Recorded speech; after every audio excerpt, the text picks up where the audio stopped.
क्या क्या नहीं काम हुआ हम सब झेले हैं। ये तो आप मुख्यमंत्री से पूछे, ये इतना आपत्तिजनक है कि इस विषय पर बार बार बोलना कहीं अमर्यादित लगता है। अनुसूचित जाति जनजाति का, महिलाओं का, अल्पसंख्यकों का, उसके साथ हम कोई कॉम्प्रोमाइज नहीं कर रहे। मैंने अपनी बात पार्टी लाइन पर, पार्टी फोरम पे शीर्ष नेतृत्व को अपनी सारी बात से अवगत करा दिया है। अब पार्टी इस पर जो निर्णय ले मुझे। बिहार में एक कहावत है कि एक उम्र के बाद आदमी सठिया जाता है। यह हम नहीं, बिहार की आम आवाम कहती है। अब देख लीजिए, बिहार के मुख्यमंत्री नीतीश कुमार 70 साल के हो चले हैं। आधी से अधिक जिंदगी उन्होंने जी ली, पर महिलाओं का सम्मान करना नहीं सीखा। मुख्यमंत्री 48 साल की अपनी बेटी की उम्र की आदिवासी विधायक को कहते हैं कि तुम बहुत सुंदर हो। नीतीश जी, आपने अंग्रेजी की एक कहावत तो सुनी होगी, beauty lies in the eyes of beholder. इसका हिंदी तर्जुमा है, सुंदरता देखने वालों की नजरों में होती है। पर शायद आपकी नजर और नियत दोनों ही खराब है, तभी तो आपकी इस टिप्पणी के बाद बिहार की एकमात्र आदिवासी विधायक निक्की हेम्ब्रम और मौके पर मौजूद भाजपा के सारे विधायक आप पर भड़क गए। जिस आदिवासी विधायक पर आपने टिप्पणी की, वो आपकी शिकायत अपनी पार्टी यानी भाजपा के बड़े नेताओं से की है।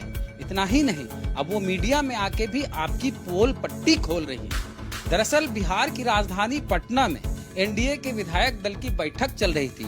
वहाँ जेडीयू, बीजेपी, हम पार्टी और वीआईपी पार्टी के सारे विधायक मौजूद थे। मुख्यमंत्री नीतीश कुमार, उप मुख्यमंत्री तारकिशोर प्रसाद और भाजपा के प्रदेश अध्यक्ष संजय जायसवाल भी बैठक में मौजूद थे।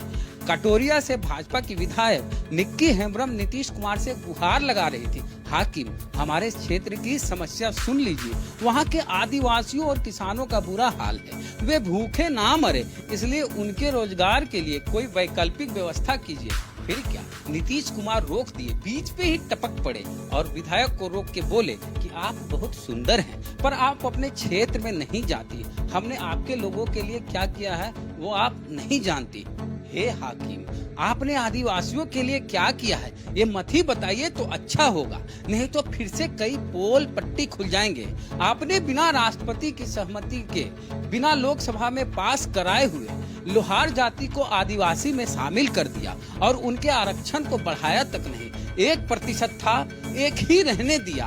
आपने बिहार के गरीब आदिवासी छात्रों की छात्रवृत्ति से बिहार में सड़कें बनवा दी। खैर, अगर निक्की हेम्ब्रम जी अपने क्षेत्र में नहीं जाती तो वो उनकी समस्याओं को आप तक कैसे पहुंचाती? और जरा आप ही बता दीजिए, उनके क्षेत्र की जनता ने उनके कामों के लिए उनको जिताया या आपकी कथनी अनुसार वो बहुत सुंदर है इसलिए उनको वोट किया? महाराज, कोई 15 साल सत्ता के शिखर पर रहे तो वो खुद को भगवान समझ लेता है। आप खुद को क्या समझते हैं? आपकी भाषा तो वैसी है जैसे सड़क पर चल रही लड़कियों को छेड़ने वाले मंचलों की होती है। आप बिहार की एकमात्र मुख्यमंत्री रही राबड़ी देवी को कहते हैं कि बेटे के लिए कई बेटियां पैदा करनी, पर यह आपने कभी नहीं सोचा कि सिर्फ बेटे की चाहत होती तो वो बेटियों को पैदा होने से पहले ही मार देती, वो भ्रूण हत्या कर देती। पर क्या करे, राबड़ी देवी एक महिला है, बेटियों का महत्व समझती है।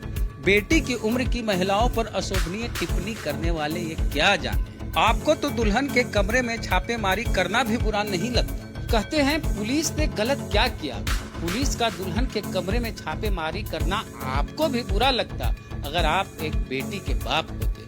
आप अपनी बेटी की उम्र की एक आदिवासी विधायक को सरेआम ये ना कहते कि आप बहुत सुंदर हैं अगर आप एक बेटी के बाप होते। उनके व्यवहार से मैं बहुत ज्यादा आहत हूँ। वो मेरे लिए आदरणीय है, एक वरिष्ठ है और उनको मर्यादा का पालन करना चाहिए।